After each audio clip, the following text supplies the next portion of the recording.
Vous avez déjà entendu cette phrase? Payer un loyer, c'est jeter l'argent par les fenêtres. On vous l'a probablement rabâché depuis vos premiers pas dans la vie active. Vos parents vous l'ont dit, vos collègues aussi, et surtout votre banquier. Ah, le banquier. Cette personne totalement désintéressée qui ne gagne absolument rien à vous vendre un crédit sur 25 ans.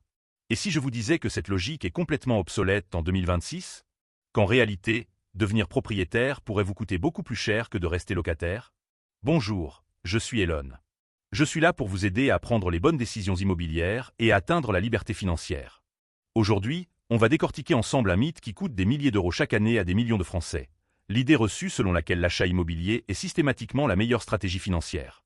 Attention, je ne dis pas que l'immobilier est un mauvais investissement pour tout le monde. Mais ce que je vais vous démontrer, c'est que la décision d'acheter ou de louer ne relève pas du bon sens populaire, mais de mathématiques pures et dures. Et les chiffres, eux, ne mentent jamais. Commençons par le début. Quand vous payez un loyer de 1 400 € par mois, vous avez l'impression de perdre cet argent. C'est vrai, cette somme ne vous reviendra jamais.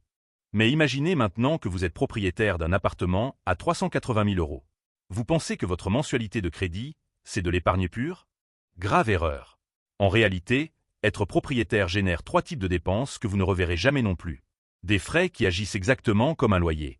Le premier, c'est la taxe foncière. Oui, vous avez bien entendu, même en étant propriétaire, vous payez un loyer. Sauf que là, c'est à l'État. Félicitations, vous venez de devenir locataire de Bercy. Pour un bien à 380 000 €, comptez environ 1 200 € par an. Soit 100 € par mois qui s'évaporent, exactement comme votre loyer. La deuxième dépense invisible, c'est l'entretien. Et là, on ne parle pas de changer une ampoule ou de repeindre un mur. On parle des gros travaux. La chaudière qui lâche systématiquement un dimanche de février à 23 h. La toiture qui fuit juste avant Noël.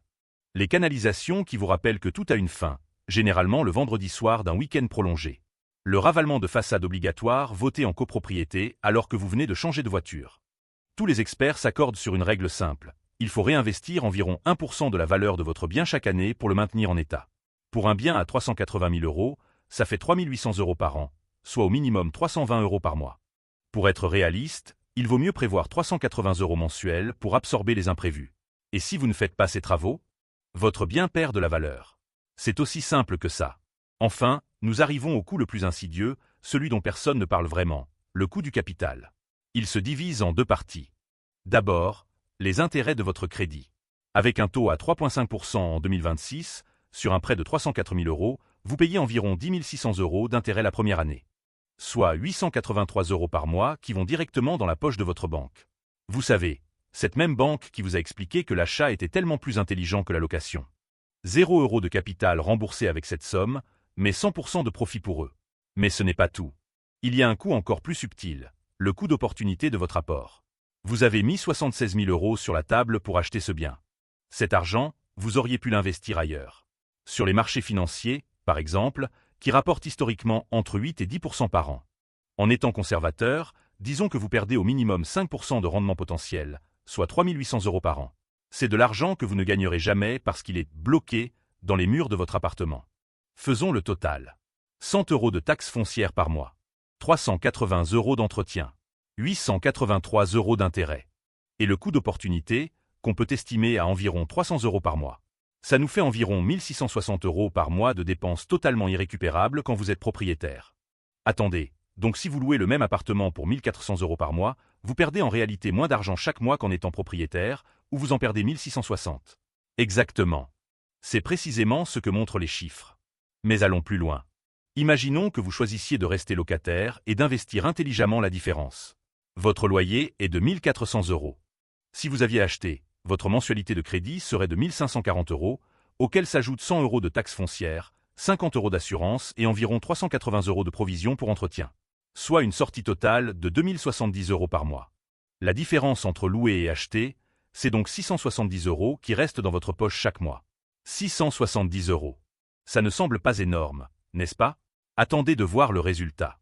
Si vous investissez ces 670 € chaque mois dans un portefeuille d'ETF diversifié avec un rendement moyen de 7% par an, au bout de 20 ans, grâce à la magie des intérêts composés, vous aurez accumulé plus de 300 000 € de patrimoine financier liquide.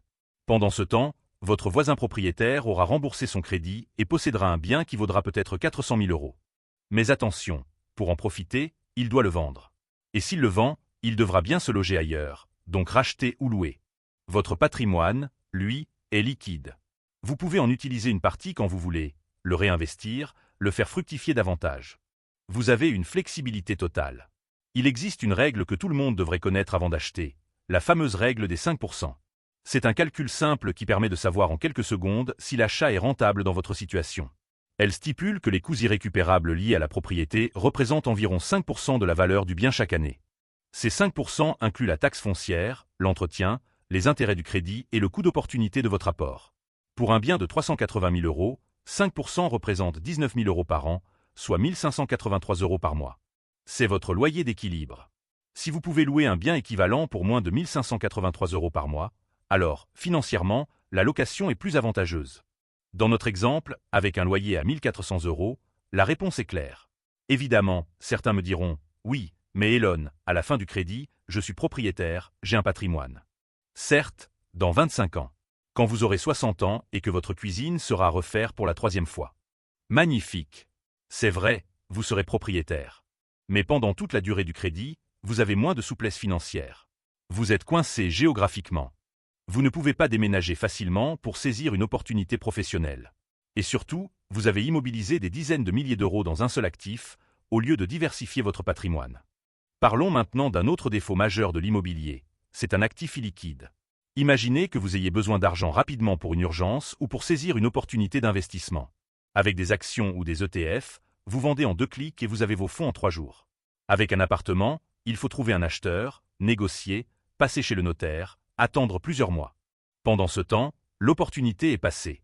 Il y a aussi un autre problème, le risque de concentration. Quand vous achetez un bien immobilier, vous immobilisez souvent la majeure partie de votre patrimoine dans un seul actif, une seule ville, un seul pays. Si le marché immobilier local s'effondre, votre patrimoine plonge avec lui. À l'inverse, si vous aviez diversifié votre épargne dans des actions internationales, un krach immobilier local ne vous affecterait qu'à la marge. Alors oui, l'immobilier a des atouts. Le principal, c'est l'effet de levier. Avec un apport de 76 000 euros, vous pouvez contrôler un actif de 380 000 euros.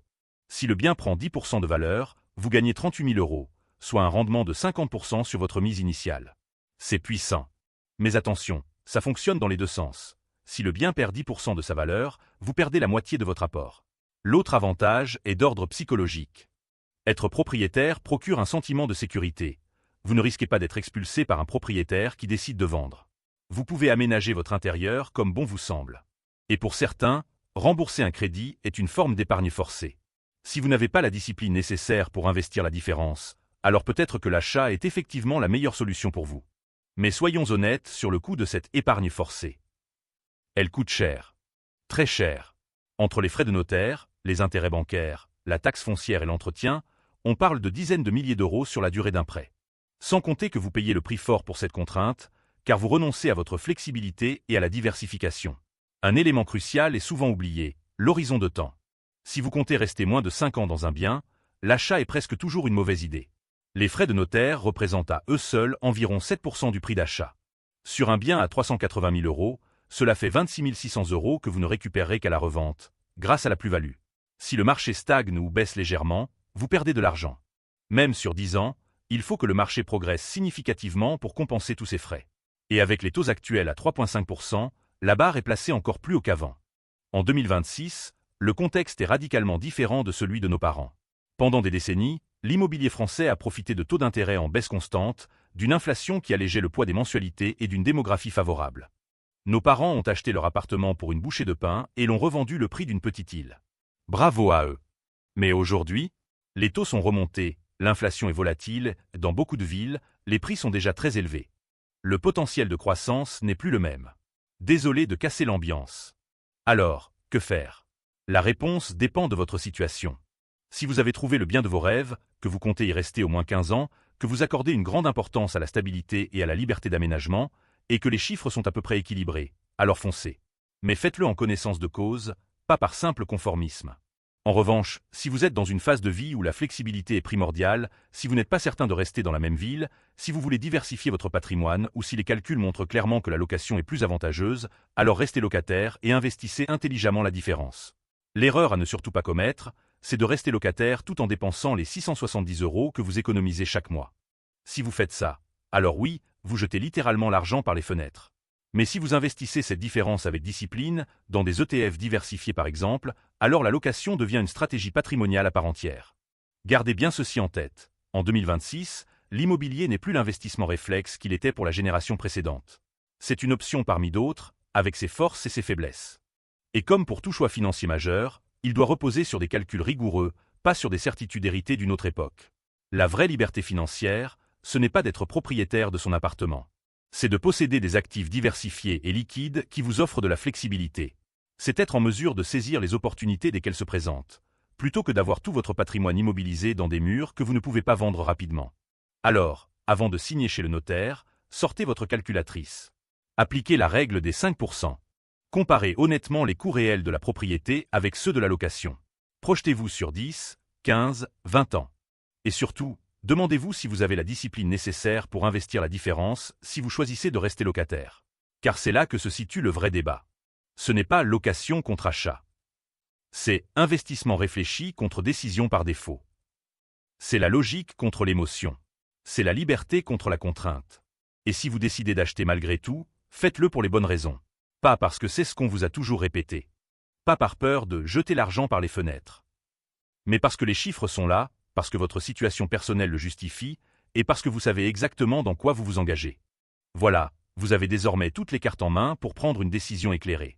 N'oubliez jamais, votre argent, ce sont des années de votre vie transformées en euros. Chaque décision financière importante mérite que vous y consacriez quelques heures, calculatrice en main, plutôt que de suivre aveuglément les conseils de votre beau-frère qui a fait fortune avec le Bitcoin en 2012, ou de votre banquier qui roule en Audi flambant neuve grâce aux intérêts que vous lui versez. La liberté financière commence par la liberté de penser par soi-même. Alors, osez remettre en question les dogmes, faites vos propres calculs et prenez les décisions qui correspondent vraiment à vos objectifs et à votre réalité.